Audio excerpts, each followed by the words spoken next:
driving and driving. I didn't really find any place I liked. And then all of a sudden, this place called Rockbridge State Memorial Park showed up on the map, and I was like, hey, they claim to have really good hiking and nature, and it's close enough that I can still have some daylight left. So I'm gonna do it. Let's see what happens. So that's what's behind me. This is it's called the Devil's Ice Box, and the mosquitoes are back. They're back in action. Be careful, people.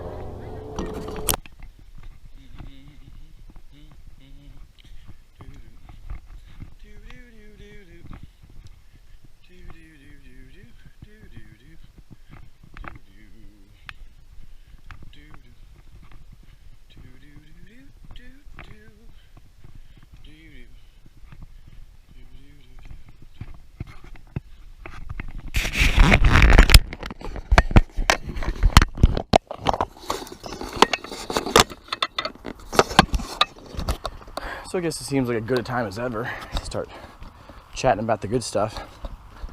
The whole reason I get out in the middle of nowhere, as you can tell, there's nothing around me, is because this is a place where God can use somebody and speak through somebody and enable people to see, feel, and hear the truth without any distractions. No distractions, no something shiny kind of thing happening. Just being out here in the nature. All of this is made by God, so it's basically being surrounded by God's work. Completely changes things, and that's why I like hiking so much, because that's the one time you can basically really feel like in tune with what God's trying to do in your life. And it's important to have that kind of a relationship. It's super important. It's one of the things where without it, you're kind of just turning your wheels. You're kind of hoping and thinking and praying that just things work out for you. And the thing is, even though we do live in the land of hope and the land of freedom and reward and faith and all that kind of stuff, and faith has to be backed with action. You have to, I'm not saying you got to do stuff. It's not like it's about good works. Honestly, good works don't necessarily get you to heaven. It's not how it works. That's not play on words either. But if you have faith, if you believe in God full-heartedly, and He's out there and He's taking care of you, but you don't do anything with that faith, it's like having the cure to something. You have the cure to something, and everyone's relying on you to get that cure to the right person. But because you just are so excited about having it, you don't ever share it with that person that needs it to get it out to the rest of the world, that was a waste of a cure. That was an absolute waste of a immunity. And I think in the same fashion, people in the church, they go to church and they hear the good news and they find peace and tranquility in the church, and they feel like that's where they're supposed to be. Their calling is to be in the church. Honestly, maybe to a certain extent that is true, and maybe their calling is to be in the church, but that doesn't mean their calling is to just be in church. Their calling is to do something through the church. Their calling is to take that church and use it as a resource for God and say, okay, here's a great association. Here is an amazing group of people all living for the right person. And I'm going to take that. I'm going to use that positive spiritual realm. I'm going to go out into the darkness, out of my comfort zone, and go change lives. If you look at the Bible and Jesus' walk, and when he was on this earth, he dwelt among sinners. He dwelt among, the lowly people, the people that were outcast, the adulterers, the people that were tax collectors, all the people that honestly were hated by majority of society. He dwelt among them and worked with them and helped them. And if we're made in God's image, if we really are truly, if we're God's children, and we are, then why is it that we try to hang around all the other people that believe the same thing when, like the people that need to hear it are out there. They're out there kind of waiting for you to show up, and they're out there saying, man, like, I really wish I had a savior right now. Man, if I die tomorrow, I don't know where I'm going. And that thought, that resonating thought, is the fact that there are thousands of people out there that can hear your voice. Thousands of people that could say, hey, like, who's that person? They're completely different. Like, that person loves everybody. What do they have that I don't have? And that's a question that people will ask if you're a light in the darkness. They're going to say, okay, there's somebody that I want to get around because there's something about that person that makes me feel more alive when I'm with them. And they may not know it's God. They may not know it's the Spirit. But the thing is, it's your job to be around them long enough to help them know that. It's your job to love them enough to let them know that that love does not come from you, but it comes from the Lord. And it bothers me because I tend to do a lot of networking back in Kansas City, and I feel like I meet a lot of people, and I ask a lot of questions. I love asking questions. It's one of my favorite things to do, is just ask somebody questions that really help them to think about stuff, because the key to success in almost everything you do is thinking. It's all about that mind. Your mind is a golden goose. It lays golden eggs if you allow it to. And I love asking people questions, but the question I always ask them is like, so what do you feel like your passion is? What do you feel like your calling is? Like, where do you want to be 5 years from now? What do you want to do to influence other people? And it's crazy because majority of the people, I mean, they don't know. They have no idea what's going on. So, but that's the thing is that question should be a question that if you really do have a calling on your life, if you feel like you have a calling, you would know. You already know the answer before it's even asked to you. Like, it'd be something that you'd wake up in the morning and be like, this is what I'm doing with my life. It's already like, it's just like the background of, or I guess the forefront of your mind. And,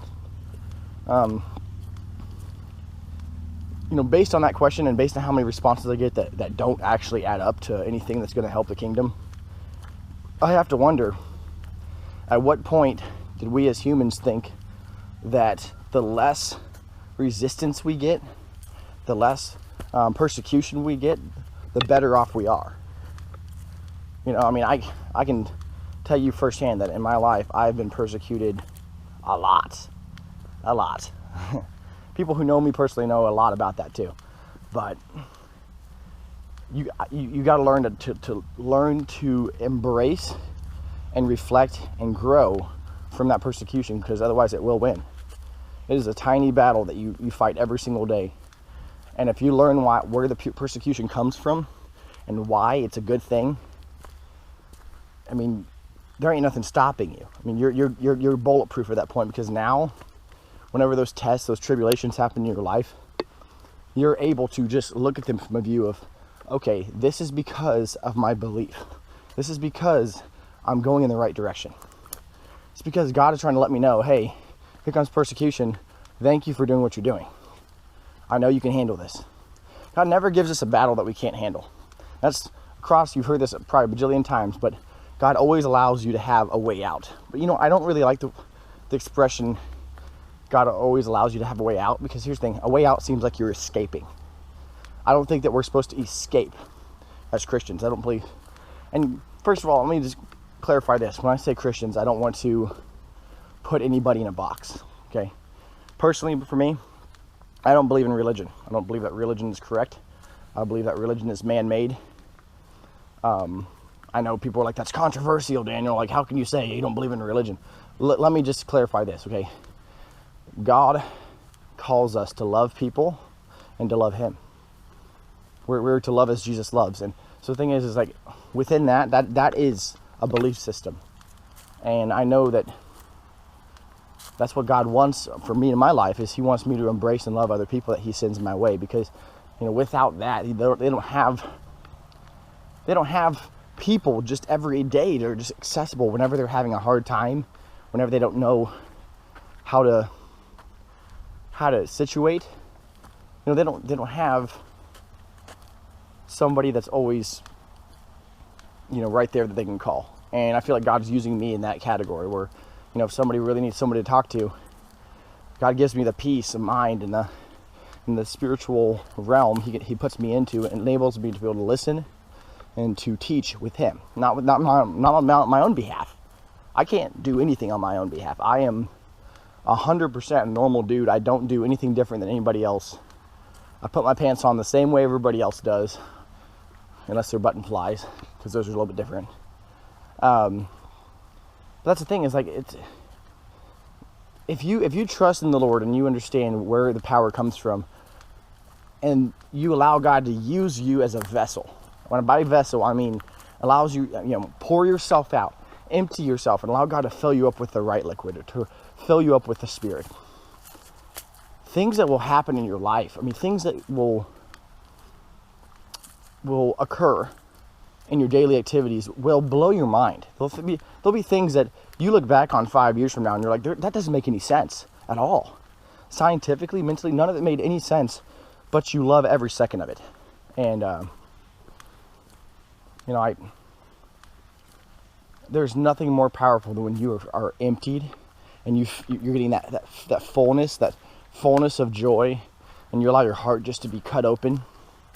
There is nothing more powerful, nothing more fulfilling than that. Than when you know that you are dwelling in the Spirit, and you know that his joy is just written all over you. And I feel like nobody can ever get enough of that. And someone's like, oh yeah, I'm good this week. I went to church on Sunday, and then I had this little ministry on Tuesday nights, and excuse me? No, we're good. Thanks. Yeah, okay. But no, it's pretty cool, because people think that they are. It's funny, yeah, the things you run into when you're walking around. But people have this impression that, like once you have a certain percentage of your week given to the Lord, then you are good to go. Like, you have went to that spiritual gas station and you are topped off. It's like, but where do you think that thought comes from? Where do you think, that mentality of I'm good enough. I'm good enough now. We're good to go now. That mentality, I don't even know if it's from the Lord. I don't know if that even ever existed. I don't even ever remember in the Bible Jesus walking around and all of a sudden he looks to his disciples. He's like, okay, well, we've hit our quota for the week, so let's go drink. I mean, I don't think he ever did that. I don't think he ever got to the point where a couple of hours would go by and he was just preaching, and all of a sudden he's like, well, time's up, and then just leaves. I mean, that doesn't exist. That's not a real thing. And you got to search your heart and realize that if you feel like you're in that routine where you have, you're in a habit of you go to church on Sunday and you do that, ritualistically, and you just feel good. You feel good. Just remember what it means to be comfortable. Because God doesn't call us to be comfortable. He doesn't call us to have a comfort zone. That is a worldly thing. The comfort zone is something that the world has created. And we all fall into it. We can't help but be immersed in a comfort zone kind of community. And I find a lot of hardship in that. I feel like there's a lot of people that are selling themselves short because they feel like they're better than the average. And that's probably the worst word you could ever have associated with your name, is anything with the word average in it. Below average, above average, average, anything like that. Because here's the thing, you shouldn't base anything off of average. I mean, my thing is if you're playing golf and this is weird. If you're playing golf and you see the hole-in-one, it would be like saying, okay, where's the middle point between here and the hole-in-one? I just want to get as close as I can to that. Let's just see how close I can get to missing. But it's kind of a funny analogy, though.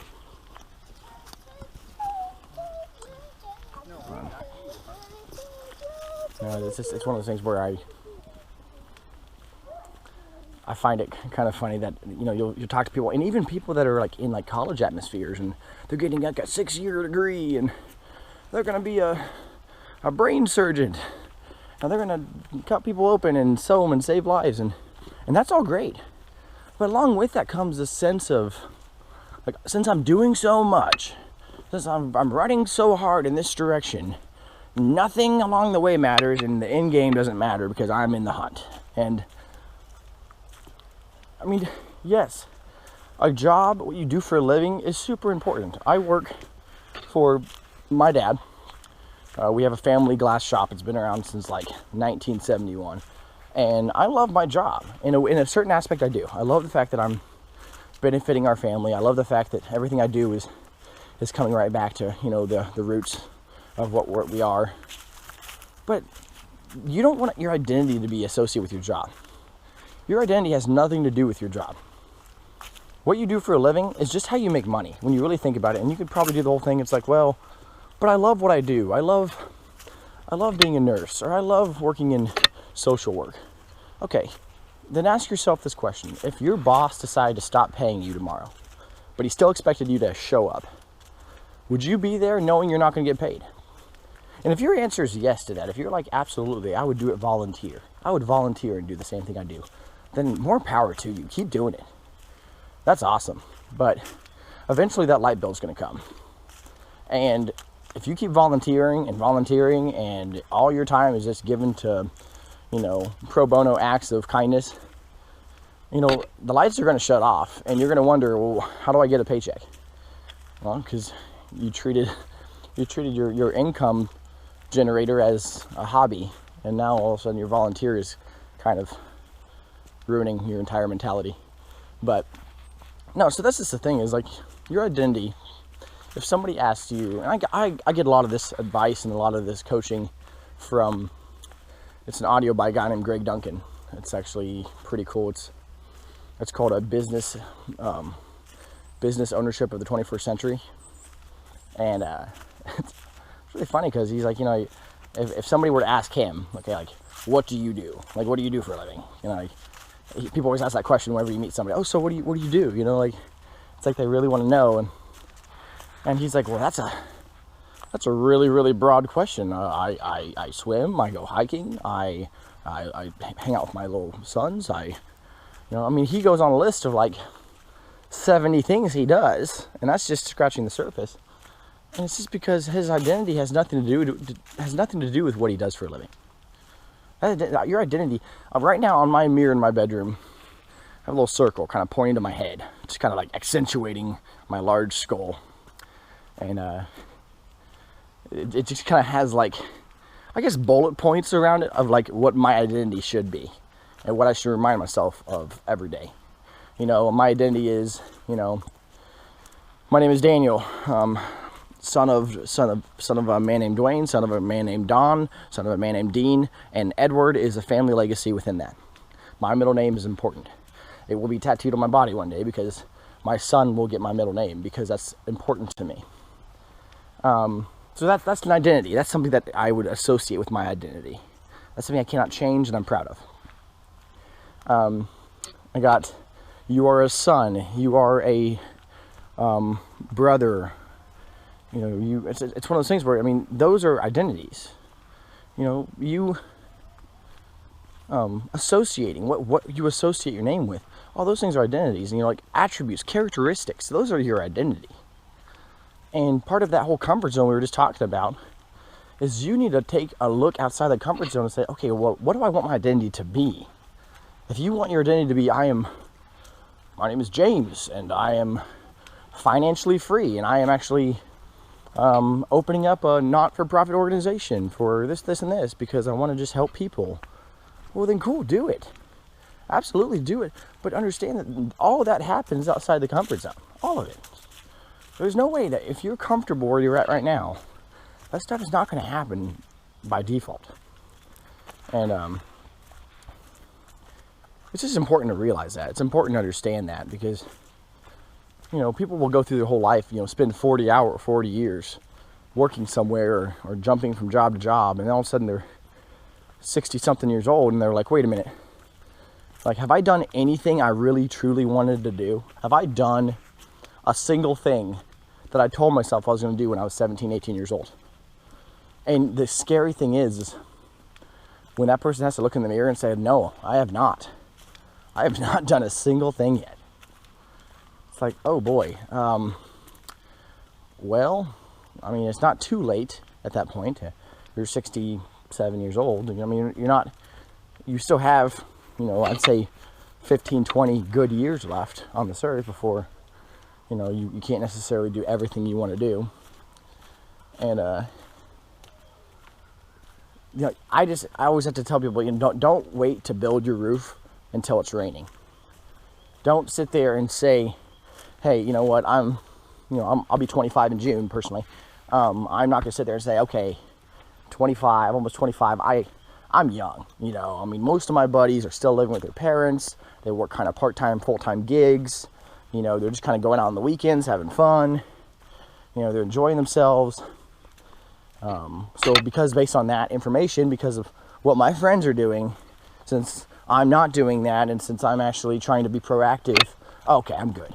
I can just keep doing this for a little bit and then kind of see what happens. And probably by the time age 30 hits, I'll really kind of hit it hard. That's the most dangerous thing you could ever tell yourself. That is the most scariest life to live, because at that point you are justifying being average. You're justifying not doing enough. And if you have a question on, what is enough? What is enough for your life? What is your fullness point? At what point are you completely and fully satisfied with your actions? That is a question that only God can answer. That is a question that you have to take to him, and you have to say, okay, God, I know I can do all things through you. I know, based on Philippians, what they talk about, you can do all things through God who strengthens you.